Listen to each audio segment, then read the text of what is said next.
aussi. Ça c'est plus fic. C'est more fika than that light one. It's too light. Okay. You can go.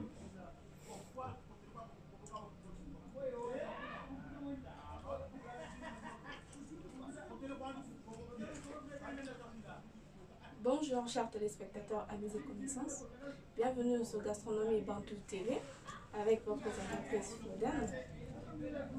Dans votre émission préférée, l'alimentation, la santé par une alimentation saine et équilibrée pour détruire toutes les maladies déclarées incurables comme le VIH/SIDA, le cancer, les hépatites, le diabète, les hémorroïdes et bien d'autres encore. Voilà, une fois de plus, ce matin, nous avons pour thème, on continue avec notre thème de la dernière fois sur le petit déjeuner, avec le professeur Christian Lulendo.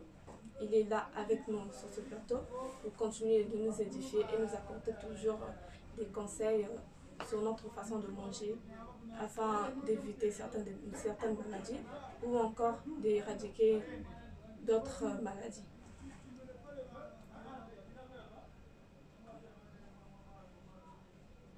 Et bien voilà, comme je viens de le dire,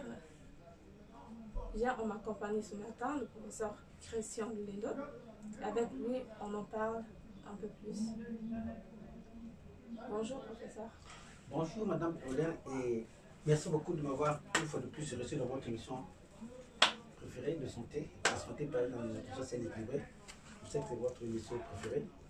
Et ce que j'aime avec cette émission, c'est que c'est une émission qui est suivie par tout le monde entier, de les Caraïbes et les petites îles que j'imaginais même pas parce qu'il y a eu des émissions qu'on a fait en direct. J'étais même surpris de voir que jusqu'en Australie, donc il y a une île c'est une petite île, mais qui est aussi une petite nation. Il y a des gens qui nous suivent là-bas, jusqu'aux îles seulement. Donc ça nous fait quand même du bien. On voit qu'il y a des gens qui nous suivent là-bas. Merci beaucoup. Je vous en prie. Comme vous venez de l'entendre, c'est une émission très culturelle suivie par tout le monde. Parce que si cette émission est beaucoup suivie, c'est parce que cette émission vous apporte un plus dans votre vie quotidienne. Et donc voilà, on enchaîne et sans plus tarder, restez scotchés à ce que nous allons dire, très attentifs à l'échange que nous allons avoir avec le professeur Christian Lulendo. Voilà, comme on vient de le dire tout à l'heure, ce matin nous avons pour thème du petit déjeuner sain et équilibré. Et donc notre question est, que pouvez-vous nous dire d'un petit déjeuner sain et équilibré, professeur? Voilà, quand on parle d'un petit déjeuner sain et équilibré, il y a beaucoup de gens qui ne comprennent pas le terme sain et équilibré. Je vais quand même expliquer. Parce que c'est pas ici, il n'y a pas question d'intellectualisme, c'est une question de connaître en tout détail de quoi est-ce qu'on parle. Quand on parle d'un petit déjeuner sain et équilibré, il est question de savoir qu'est-ce qu'il faut manger le matin, à midi et le soir pour le bon fonctionnement du système immunitaire, parce qu'il y a des aliments appropriés qu'il faut manger le matin, à midi et le soir pour le bon fonctionnement du système immunitaire, dont votre médecin ne va jamais vous parler, parce que quand vous partez chez le médecin, il va vous dire que voilà, tiens, vous êtes malade, il vous donne l'ordonnance, il faut bien manger avant de commencer le traitement. Il peut même parler de fruits, il faut manger beaucoup de fruits, beaucoup de légumes. Mais par contre, il ne va pas vous parler de façon un peu détaillée de quels fruits qu'il faut manger. Parce que chaque fruit a son apport nutritionnel. Il peut vous parler par exemple des légumes. Et chaque légume a son apport nutritionnel. Donc il est très très important de connaître en détail tous les vertus thérapeutiques de chaque aliment. Voilà, parce qu'il y a des aliments appropriés qu'il faut manger le matin, le bon fonctionnement du système immunitaire. Or, si vous allez remarquer, c'est que la majorité des Africains ne tiennent pas en compte des valeurs nutritives généralement. Ça peut paraître comme un slogan chez certaines personnes, mais ce n'est pas un slogan parce que Gastronomie Bantou TV, quand on parle déjà du thème Bantou, il est question de restaurer les valeurs culturelles et sociaux social, peut-être, bantou. Parce que nos aïeux, étant bantous, originaires de l'Afrique, ils avaient certains aliments qu'ils consommaient au quotidien. Et dans ces aliments-là, ça leur apportait un apport nutritionnel. Or, aujourd'hui, qu'est-ce qui se passe? L'Africain, aujourd'hui, veut vivre comme l'Européen. Je vais m'expliquer quand je parle comme les Européens parce que beaucoup de spéculations médiatiques, quand vous ouvrez toutes les chaînes câblées, on vous dit que voilà, des publicités d'une petite entreprise, voilà, lait Danone, on vous met le lait, mais est-ce que le matin on a besoin du lait? Non, on n'a pas besoin du lait. Déjà, c'est là, comme vous prenez en face, ce n'est pas le lait naturel, comme on peut le voir au Rwanda. C'est parmi les pays africains où on promouvoit la santé naturelle. Parce que là-bas, vous allez remarquer le matin, donc, au Rwanda, parce que j'ai quand même vécu avec une famille rwandaise en Afrique du Sud, qui m'en a quand même parlé une partie de leur histoire. Au Rwanda, chaque famille possède des bœufs. Donc chez eux, vous allez remarquer, le matin, ils consomment du lait naturel. Et ça, c'est bien. Et ça, moi, j'encourage ça parce que, vous savez, l'industrialisation n'est pas aussi développée en Afrique. Donc ce sont des bœufs qui sont élevés de façon naturelle. Donc c'est des bœufs qui mangent du lait. Donc le matin, on extrait du lait, on tire à partir de ces vaches, et du coup, quand vous prenez ça, ça c'est bon. Mais par contre, le lait que vous achetez au marché, déjà en Afrique, comme en Afrique centrale, la majorité ne prennent pas du lait frais. Mais c'est le lait qui est passé d'abord par une pasteurisation, qui n'est pas naturel, et plein de conservateurs. Et quand vous en consommez, moi je me souviens, quand je vivais en Afrique du Sud, le lait naturel qu'on prenait, ça ne pouvait pas aller au-delà de 5 jours. C'est le lait frais. Donc 5 à 6 jours, ce lait n'était pas consommable. Mais or, en Afrique, la majorité des laits qu'on consomme, c'est des laits, vous allez voir, la date d'expiration, c'est plus de 6 mois. Donc il y a déjà l'infusion, il y a la présence déjà des conservateurs. Or, les produits qui sont vendus en Afrique et les produits qui sont vendus en Europe, c'est pas pareil. D'où, en consommant ces produits, automatiquement, vous serez vulnérable à des maladies comme le cancer. Parce que dans la transformation, il y a beaucoup de choses qu'on ajoute. Parce qu'aujourd'hui, la grande mafia pharmaceutique travaille en connivence avec la mafia de transformation de produits alimentaires. Toutes les publicités. Maintenant, il faut prendre le lait. Mais est-ce que ce lait-là, imaginez, on vous parle du lait en poudre. Au tel lait, je ne sais pas le nom, peut-être que vous ne pouvez pas faire des autres. Tel lait en poudre. Le lait naturel transformé en poudre. Vous voyez, donc là, cette transformation, ça vous rend déjà malade. Est-ce que le matin, on a besoin du lait? Non. Regarde ma peau. Est-ce que, vous voyez pas ma peau, comment j'apparais? Je ne prends pas du lait. Mais vous voyez comment ma peau paraît? Il y a des aliments appropriés qu'il faut consommer le matin pour le bon fonctionnement du système immunitaire, comme des noix. À peine je viens de prendre des pistaches. Pourquoi? Parce que les mêmes vitamines que vous avez dans le lait de vache, vous en avez ici. Mais ici, c'est de façon naturelle. Le calcium, vous en avez ici. Et ça, votre médecin ne nous en parlera pas. Nous avons ici, par exemple, certains fruits. Or, qu'est-ce qui se passe ici? L'Africain croit que le matin, quand il se réveille, déjà, il faut comprendre que c'est la conception de l'Africain. C'est que l'Africain, le matin, quand il se réveille, il croit déjà qu'il faut mettre son buffet devant. Il faut mettre le béton, comme ils appellent ça. Donc, un Africain, le matin, quand il se réveille, il commence déjà à manger des spaghettis. Or, les spaghettis, ce n'est pas un aliment naturel. C'est un aliment transformé. Donc, il y a la farine mélangée avec parfois du glucose, blablabla. Et c'est quoi? Il y a des conservateurs pour garder le produit plus longtemps. Mais déjà, ça vous rend déjà malade. Mais est-ce que maintenant on a besoin du spaghetti? Non. Est-ce qu'on a besoin du pain? Non. Le matin, je peux consommer par exemple un omelette. Et ce n'est pas avec du pain. Nous avons certains produits naturels, par exemple, que nous pouvons consommer. Ça peut être la pomme de terre. C'est 100% naturel. Ça peut être avec des ignames. Ils sont 100% naturels. Ça peut être avec, how to call it in French, toutes mes excuses. Ça peut être avec des tubercules de manioc. Mais or, l'Africain croit déjà que voilà, c'est comme chez nous. Les gens aiment le manioc. Même les tubercules de manioc, ils n'en prennent pas. Alors que dans les tubercules, vous avez toutes les vitamines. Mais or, dans la transformation du tubercule qu'on laisse dans des temps avec une eau coulante, toutes les vitamines sont évacuées. Donc celui qui mange des tubercules et celui qui mange du manioc et celui qui mange des tubercules qui a plus d'avantages. Et ça, beaucoup de gens ne le connaissent pas. Vous allez voir par exemple le matin, donc l'Africain, dans l'Afrique centrale, il prend déjà le pain, il met les spaghettis. Déjà le pain, quand vous savez qu'il y a une bonne partie de la population, je prends un exemple au Congo, par exemple, le pays originaire, les pains qu'on vend à 100 francs, un long pain à 100 francs, mais dans la pension de l'appareil. Je crois que le boulanger, c'est un idiot de vous donner un grand pot comme ça. Vous voyez que c'est gros. Mais cette farine déjà, elle a un taux glycémique très très élevé. Ça, votre médecin, nous n'en parlerons pas. Plus vous allez manger ce pain, du coup, qu'est-ce qui va se passer? Il y a un potentiel que vous pouvez développer, le diabète, le type 2 par exemple. Les médecins, nous n'en parlons pas. Est-ce que le matin, vous avez besoin de pain? Non. Je prends un exemple ici. Nous avons ce produit qu'on appelle la banane. Là, nous sommes à New York.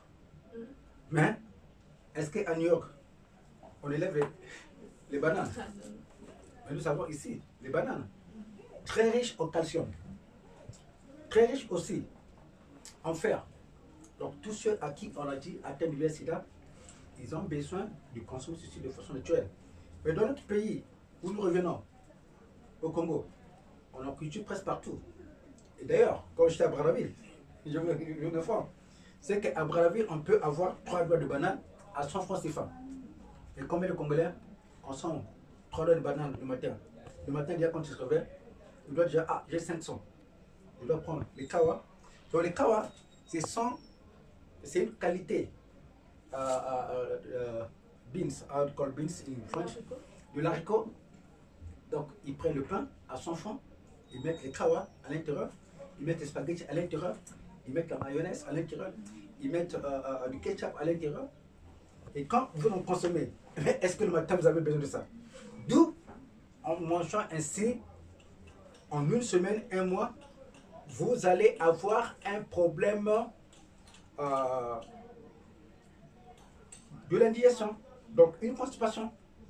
Et les conséquences, c'est quoi? C'est que quand vous mangez, je prends un tableau qui est devant vous ici, quand vous mangez, c'est que tous les résidus vont s'accumuler ici.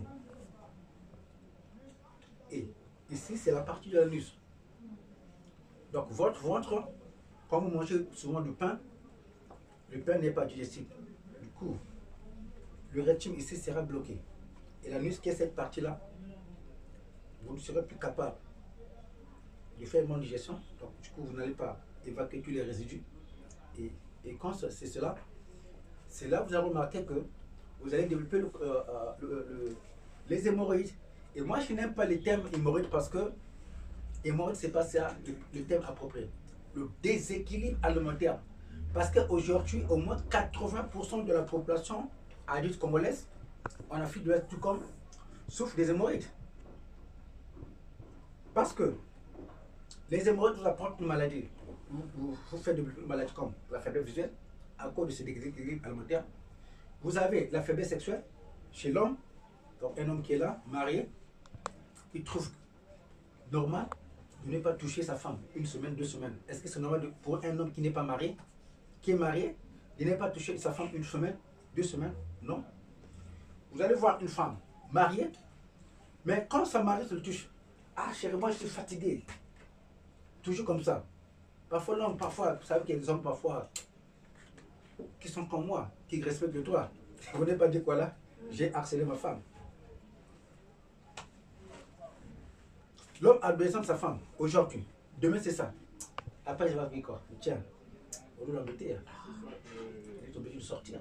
Et parfois la femme, par complaisance, elle me dit comme tiens, je m'excuse pour les termes, supporter, si vous avez avec vos enfants là, c'est un peu de les éloigner. Parce que le thème, et les cas, tu sais bien, le mari rentre et c'est comme s'il était avec un cadavre. C'est ce nom-là. Et donc, le mari, donc c'est ce qu'on appelle, oh voilà ma femme, oh, c'est comme un cadavre. Mais la femme ne sait pas qu'elle est malade. Qu'elle doit se faire soigner. Et ça, c'est les conséquences d'un petit déjeuner déséquilibré. Parce que tout commence le matin. Vous voulez éviter la tension, cela va de pair avec le petit déjeuner que vous prenez. Vous voulez éviter le diabète. Donc là, j'ai parlé de la tension artérielle, du diabète, même le VIH-Sida, parce que le VIH-Sida n'a jamais existé. C'est de l'arnaque. Quand vous savez qu'est-ce qu'il faut manger le matin, surtout le matin, même si vous êtes en contact avec une personne qui prend les antirétroviraux, pourquoi je parle des antirétroviraux? Parce que quand on parle du VIH-Sida, VIH-Sida veut dire la consommation des antirétroviraux, ce poison qui tue les patients à petit feu. Une fois que vous en prenez, c'est là que commence tous les problèmes. Alors, il y a des aliments propres que vous consommez. En Afrique, les gens ont du mal à consommer ces produits, mais nous, aux États-Unis, c'est des produits très très faciles à trouver. Donc, ici, vous avez des raisins, comme on appelle ça, des fraises. Pourquoi on en consomme? Parce que c'est très riche en vitamine C. Or, la vitamine C est une vitamine que nous avons besoin au quotidien parce que la vitamine C permet de nettoyer notre sang. Et tout produit qui est riche en antioxydants, en vitamine C, est très riche en antioxydants. Votre médecin, nous n'en parlons pas. J'ai ici par exemple des dattes. Aussi un antioxydant très très très puissant. Je vais un peu peut-être plus loin pour vous montrer encore un autre produit. Ici, c'est les raisins. Pardon. Nous avons le raisin blanc et le raisin rouge. Très riche en antioxydants.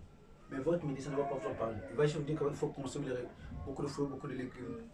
Il ne va pas parler de façon détaillée parce qu'il sait que plus que vous allez parler de façon détaillée des fruits, du coup, le potentiel pour que vous ne tombez plus malade sera énorme. Donc vous n'allez plus partir à l'hôpital. Quand vous ne partez plus à l'hôpital, c'est que les médecins n'auront plus de boulot. Quand vous ne partez plus à l'hôpital, c'est que les pharmaciens n'auront plus beaucoup de boulot. Donc c'est une machine déjà organisée. D'où vous allez remarquer que nos aïeux ne partaient pas à l'hôpital. Parce que la vraie pharmacie, même quand c'était à 3 h du matin, quand quelqu'un tombait malade, on pouvait dire que Kingandi ou bien X va derrière la maison, va tel complot. Même quand vous aviez une fièvre très très avancée, en faisant juste une infusion ou bien on pouvait, donc la fièvre était à 30 ou 40 ou plus, en moins de 5 minutes, la personne pouvait transpirer. Vous avez ce fruit par exemple que vous retrouvez en Afrique, on appelle la papaye. Et combien d'Africains on consomme? Et l'avantage avec ce fruit, surtout dans mon pays, le Congo, c'est un fruit qu'on trouve dans toutes les saisons. La papaye, les mêmes vitamines que vous avez dans le lait, vous en avez ici. Et très riche en vitamine C. Je vais un peu m'expliquer un peu avec la vitamine C parce que beaucoup de gens ne comprennent pas quand tu dis la vitamine C. Quand vous vous levez le matin, vous avez tendance à sentir que votre corps n'est pas au point. Donc les muscles sont fatigués. Mais une fois que vous prenez une portion de la papaye, et subitement vous sentez que vous avez beaucoup d'énergie. C'est la vitamine C qui produit ça. Parce que ça permet une bonne circulation sanguine. Et quand vous avez une bonne circulation sanguine, automatiquement, même si vous avez un problème de tension, ça disparaît. Même si vous avez une maladie cardiovasculaire, automatiquement ça disparaît. Même si vous avez, par exemple, un diabète que vous devez, comment on appelle ça, un cancer que vous devez faire, rien que par ça, même un AVC, ça disparaît. Mais votre médecin n'en parle pas. Et l'erreur que beaucoup de gens commettent, c'est que quand ils prennent, quand ils mangent les papayes, ils se permettent de jeter les pépins. Chers téléspectateurs, à mes connaissances, ne jetez jamais les pépins de papaye, pareillement avec les raisins, parce que ces pépins recouvrent une vitamine B17. Les pépins du papaye vous permet d'éviter le diabète. Ça permet au pancréas de produire de l'insuline de façon naturelle. Votre médecin ne nous en parleront pas. D'où vous allez remarquer que le professeur Christian Ledo a été empoisonné au moins 2 fois parce qu'il y a trop de vétérinaires. Vous voyez, vous avez la banane. C'est un produit qu'on a besoin au quotidien. Parce que la banane, pour ceux qui ont le VIH-Sida, très riche en fer, c'est le fer qui permet la formation de globules rouges. Donc tout le monde en a. Ici, vous avez même le calcium. Et la banane est très bon pour le cerveau et le cœur. Donc ça vous permet d'éviter toutes les maladies déclarées cardiovasculaires, comme la tension, le diabète, les AVC. D'autres médecins n'en parlons pas. Et un conseil que je donnais à tous les parents aussi, c'est que ça, c'est un fruit que vous êtes censé donner à vos enfants au quotidien parce que la banane, dans la banane, il y a une substance qui permet de vous donner une concentration. Et la banane, c'est parmi des fruits qui nourrissent le cerveau et le cœur. Donc, ça rajeunit le cœur, ça renforce le cerveau. Et ça, votre médecin ne vous en parlera pas. Et sur quoi la banane aussi diminue le taux de sucre dans le sang. Nous avons encore un autre produit ici, parce qu'il y a eu des médecins qui ont prohibé ceci à leur patient. Alors, c'est un médicament. Vous avez ici la noix de coco, un médicament très puissant. Ici, vous avez le lait. Donc, le casson, vous en avez ici. Mais ici, c'est comme vous consommez. Donc, le même système que vous avez de le lait, mais ici, vous en avez de façon naturelle. 100% bio. Très riche en vitamine C, très riche en vitamine A, pour renforcer votre souffle. Et sur quoi ça vous donne une bonne peau. Parce qu'en Afrique, les femmes croient que, parce que vous savez que la femme africaine, elle est vraiment voleuse. Quand son mari lui donne l'argent pour la popote, au lieu de produire des produits comme ça, elle vole au moins 100% du budget qu'on leur donne. Si on leur donne $100, le $100, elle va prendre les $50 pour mettre sur son compte bancaire pour des futilités, mais alors que elle va juste sécuriser 50%. Et les 50% incapable de acheter des produits comme ça. Elle va acheter même, elle est même capable d'acheter même un lait à $20. Alors que ici, si vous voulez avoir une bonne peau, cela va de pair avec ce que vous mangez. Parce que quand vous mangez bien, automatiquement votre peau sera nourrie de l'intérieur. Donc du coup, même quand quelqu'un vous regarde, c'est beau de regarder votre peau. Mais or, quand vous mangez mal, même si vous appliquez de lait de beauté, le teint va sortir sur votre peau. Voilà la différence. Donc c'est un peu cela. Donc nous avons ici par exemple certains produits ici que nous avons comme la poire, nous avons la menthe, et aujourd'hui en Afrique, dans mon pays comme le Congo, c'est parmi les produits qu'on trouve régulièrement. Donc je dis ceci, par exemple en Afrique de l'Ouest, les Africains, qu'est-ce qu'ils font en Afrique de l'Ouest? Le matin quand tu te réveilles, c'est la tchèque mélangée avec le poulet, mais est-ce qu'on a besoin de ça le matin? Soit c'est du couscous avec le... Est-ce qu'on a besoin de ça? Il y a des aliments à propos qui consomment le matin, pour le bon fonctionnement du système immunitaire, à midi, pour le bon fonctionnement du système immunitaire, le soir, pareillement, pour le bon fonctionnement du système immunitaire pendant votre dîner, et même avant de dormir. Donc c'est cela que je peux vous dire qu'on est gâté quand on parle de petit déjeuner équilibré. Il n'est pas question de manger par exemple, parce que moi je suis un gastronome en même temps de formation professionnelle, de Sonic 5 étoiles. Même quand vous partez dans les hôtels 5 étoiles, on va vous présenter la couverture, on va vous présenter par exemple ce que nous appelons en anglais pastry, donc les poissons. Mais est-ce que vous avez besoin de poissons le matin? Non, c'est du poisson alimentaire. Et vous allez remarquer dans ces hôtels 5 étoiles, on place pas un nutritionniste qui est censé vous dire que voilà, est-ce que je peux vous diriger peut-être pour certains produits, est-ce qu'on appelle prendre santé? On ne le fait pas. Vous allez voir un chef cuisinier en tenue, blanc, avec une bonne jaquette, mais qui lui-même ne maîtrise pas ce qu'il présente.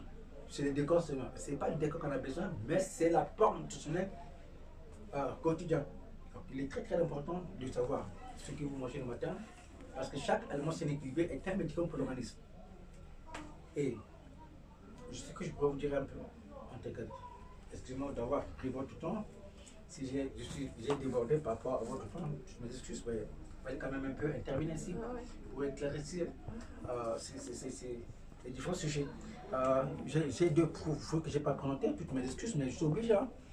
C'est pour le bien de notre voilà. spectateur. Nous avons ici le kiwi. pourquoi nous présentons ceci? Parce que ce sont des médicaments. Donc, une fois que vous avez pris tout ceci le matin, c'est ainsi que vous pouvez prendre, par exemple, vos noix. Après les noix, vous pouvez prendre les œufs. Parce qu'aujourd'hui, il y a cette spéculation, on vous fait croire que si vous prenez l'œuf et la banane, vous allez mourir. C'est de l'arnaque. Les grandes firmes pharmaceutiques qui payent tous ces médecins qui font des spéculations sur les réseaux sociaux. Je l'ai démontré maintes fois. Comment est-ce que je pouvais manger la banane et l'œuf et rien ne m'est arrivé. Ces grandes firmes pharmaceutiques savent que puisque vous allez manger l'œuf et la banane, automatiquement ça devient un médicament. Donc si vous avez des questions, laissez vos questions et nous allons nous répondre. Allez sur YouTube, mettez juste Madame Paka, peut-être vous allez tomber sur notre chaîne et là vous allez voir toutes les vidéos que j'ai fait. Donc vous avez beaucoup de produits ici. Hein? C'est simple. Parce que les gens, l'Africain, lui c'est la viande le matin. On n'a pas de la viande. Les Européens, la Pompidou, vous allez remarquer, les Européens souffrent de maladies comme les hémorroïdes. Vous allez voir que beaucoup de nos compatriotes, ils sont aux États-Unis, en Europe, continuent à souffrir des hémorroïdes parce qu'ils ont toujours gardé leur mauvaise habitude alimentaire. Donc la nourriture qu'ils mangent à la veille, c'est même la nourriture qu'ils mangent le soir. Et sur quoi? Je dirais quand même quelque chose à vous choquer. Tout ça, ce sont des médicaments. Donc ça complémence. Sur quoi? Il y a les Africains le soir qui prennent les céréales. Mais est-ce que le soir on a besoin de céréales? On a besoin du lait? Non, c'est pas des produits diététiques. Et qu'est-ce qu'ils appellent par céréales, eux? C'est des cornflakes. Mais c'est juste, quand on parle de cornflakes, c'est juste des pétales de maïs. C'est pas assez, c'est pas un céréal équilibré. Vous avez besoin d'un cœur. D'où j'ai aussi mis à la disposition ce menu comme support alimentaire. Donc ce menu, c'est un guide. Ça vous explique tout. Quels sont les céréales qu'il faut prendre. Et ce menu aussi nous permet de vous suivre à distance, comme je le fais avec mes patients à travers le monde entier. Donc c'est mon en ligne. Professeur, est-ce qu'en mangeant tous ces fruits, comme vous venez de nous les présenter, peut-on voir le VIH-Sida disparaître ou faut-il ajouter un traitement quelconque à cela? Voilà, quand on parle de VIH-Sida, il y a deux cas. Donc une personne qui va à l'hôpital, on a juste un déficit immunitaire, mais si vous tombez dans le réseau de ces faux médecins qui sont dans le réseau de VIH-Sida, on va vous coller le VIH-Sida. Parce que quand vous avez une dépression, la dépression peut vous pousser à un manque d'appétit. Et quand vous manquez d'appétit, c'est que votre système immunitaire va s'affaiblir. Qu'on est censé booster, tonifier par une bonne alimentation saine et équilibrée. Le votre médecine, vous n'en parlez pas. Du coup, quand vous changez juste d'alimentation, du coup, le VIH-Sida va disparaître parce que nous avons eu beaucoup de cas où beaucoup de gens à qui on a dit atteindre le VIH-Sida, après une semaine, dès qu'ils ont changé de régime alimentaire, le VIH-Sida a disparu. Par contre, le deuxième cas, c'est lequel? Quand on vous dit que vous avez le VIH-Sida, non, quand vous avez été en contact avec une personne qui prend les antirétroviraux et que vous-même, vous n'avez pas une bonne alimentation saine et équilibrée, du coup, le même poison, les ARV, vous allez le développer et facilement, c'est là où vous pouvez développer le microbe du VIH-Sida. Quand je parle du microbe du VIH-Sida, je fais allusion au ARV parce que le VIH-Sida n'a jamais existé. C'est de l'arnaque. En aucun cas, tous ces lobbies de santé qui parlent du VIH-Sida, ils ont pris le temps de prendre le sang, soit disons de quelqu'un qui souffre du VIH-Sida, où ils sont partis au laboratoire pour nous démontrer dans tous les caméras que voilà comment le VIH-Sida se présente. C'est de l'arnaque. D'où je vais vous inviter d'aller sur YouTube, chercher les ouvrages du docteur Etienne de Harvey, un éminent chercheur qui a beaucoup travaillé au microscopie et même travaillé pour le projet du VIH-Sida. Et il a même écrit un livre sur les 10 plus grands mensonges du VIH-Sida. Donc il faut se documenter. C'est maintenant le temps de sortir de ce là. Le VIH-Sida n'a jamais existé, mais quand on parle du VIH-Sida, cela fait allusion à la consommation des ARV, les antirétroviraux. Merci beaucoup, professeur. Voilà, chers téléspectateurs, je pense que tous les conseils vous ont été prodigués. Et une fois de plus, le professeur Christian Moulendo est toujours là pour vous édifier, pour vous aider à combattre toutes vos maladies. Non par des produits pharmaceutiques, mais de façon naturelle. Car comme il aime le dire souvent, nos aïeux, quand ils étaient là, nos grands-parents, nos ancêtres, avant ils ne partaient pas à l'hôpital. À travers une infusion, ils pouvaient faire tomber la fièvre. à travers une infusion, il pouvait éradiquer toutes sortes de maladies. Alors pourquoi nous ne pouvons pas le faire? Pourquoi vous, chers téléspectateurs qui souffrez de toute maladie, qui vous mine, qui vous enlève votre joie de vivre, ne pouvez pas faire cela? Voilà, il est temps pour vous de vous réveiller et d'arrêter de consommer les ARV, mais plutôt de changer votre façon de vivre et vous verrez les miracles du Tout-Puissant. Voilà, chers téléspectateurs, nous sommes à la fin de notre émission. Professeur, qu'avez-vous à dire comme dernier mot à nos chers téléspectateurs? Voilà, le dernier conseil que je peux donner, c'est que le premier médicament que Dieu a mis à la disposition de l'humanité, c'est l'aliment naturel. Si vous voulez être en bonne santé, cela va de pair de ce que vous mangez. Et aux personnes du troisième âge, s'il y a un conseil que je peux vous donner, c'est que plus qu'on avance en âge, plus que les cellules corporelles vieillissent, donc on est censé réagir par l'alimentation. Donc, le médicament de la retraite, ce n'est pas en construisant des immeubles, mais le premier médicament de la retraite, c'est manger sain et équilibré. Savoir qu'est-ce qu'il faut manger le matin, à midi, pour le bon fonctionnement du système immunitaire. Merci, professeur. Voilà, chers téléspectateurs, nous sommes à la fin de notre émission pour aujourd'hui. Nous vous retrouvons à la prochaine édition et surtout restez branchés à notre chaîne Gastronomie Bantou TV, toujours dans votre émission préférée, la santé par une alimentation saine, pour détruire toutes les maladies déclarées incurables comme le VIH/SIDA, les hépatites, le diabète et bien d'autres. Et donc, j'espère vous retrouver à la prochaine émission. Je vous souhaite alors une bonne journée et à la prochaine.